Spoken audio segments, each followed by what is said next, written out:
Faly miaraka antsika tsy ariavindray tratro alady maraina fa 5 volana jolay izao. Sozan'Andriamanitra isika fa mbola nomeny izao maraim-baovao indray izao hoe tsika manomboka ny tontolo andro anio. Indrerantsika ny amofonenan'io dia vavakisika. Ny Tompon'Andriamanitra tolotra ianao ny dera ny laza ny atsasany voninahitra.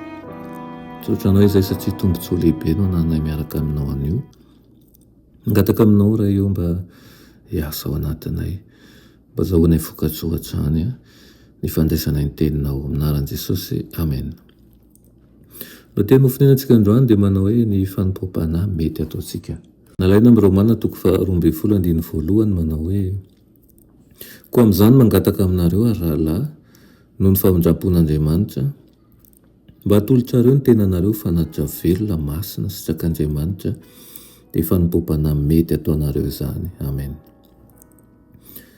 Rehefa manao an'izay hahaosany herin'ny saina sy ny vatantsika na amin'ny fihinanana io na amin'ny fisotro io na amin'ny fahazarantsika rehetra dia manara-baraka an'Andriamanitra satria mandromba azy amin'ny fanompoana izay andrasany amintsika. Rehefa manara-po amin'ny filansika ka mahasima ihany koa ny fahasalamantsika dia tsy ho takantsika araka ny fahamboneny marina ny fanavotana antsika ary tsy haintsika ny hanombana araka ny tokony ho izy an'ireo zava-panahy mandrakizay. Rehefa miamaizina sy marary ny aretina manko dia ity isaitsika ity dia mora resin'ny fakapanan'ny satanitsika.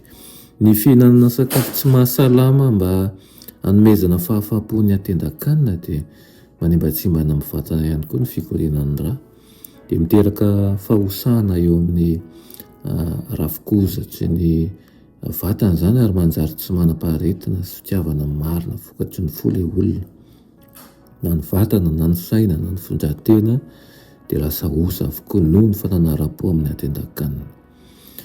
Tsinotsinona ny harena rehetra eto amin'ity izao tontolo izao ity raha ampitahina amin'ny lanjan'ny herin-tsaina sy ny fitondran-tena ary miankina amin'ny fahasalaman'ny vatana ny fahafahan'ireo hery miasa tsara ao anatintsika.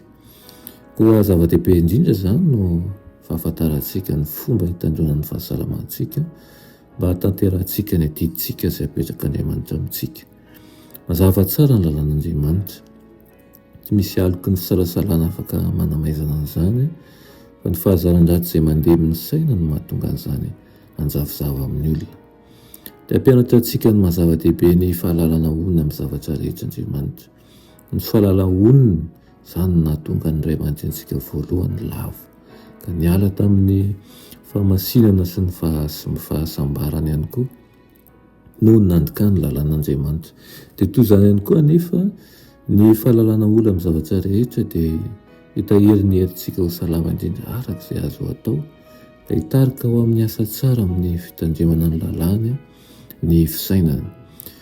Tsy maintsy miasa mifanaraka amin'ny lalàn'ny zavaboary sika raha tia hatakatra an'ireo fitakian'ny lalàn'Andriamanitra izay nambara teo sinay ary ihany koa irian'Andriamanitra ny azahoantsika vatana salama, saina salama ahafahantsika mahatakatra ihany koa ny tian'Andriamanitra ambara amintsika. Dia iriana indrindra ianao mba hanana fahalalana onona amin'ny zavatra rehetra, tanjony fahasalamana ho amin'ny vatana hay korokoro izany ho voninahitran'Andriamanitra. Amen. Ry Tompon'Andriamanitra misaotra anao izay ny amin'ny teninao izay niraisinay anio. Ampianaro izay ary tao matrany hay ampiatra izany amin'ny fiainana andavanandro satria ny mombanay rehetra dia efa natolotray ho ao aminao mandrakariva. Anaran'i Jesosy. Amen.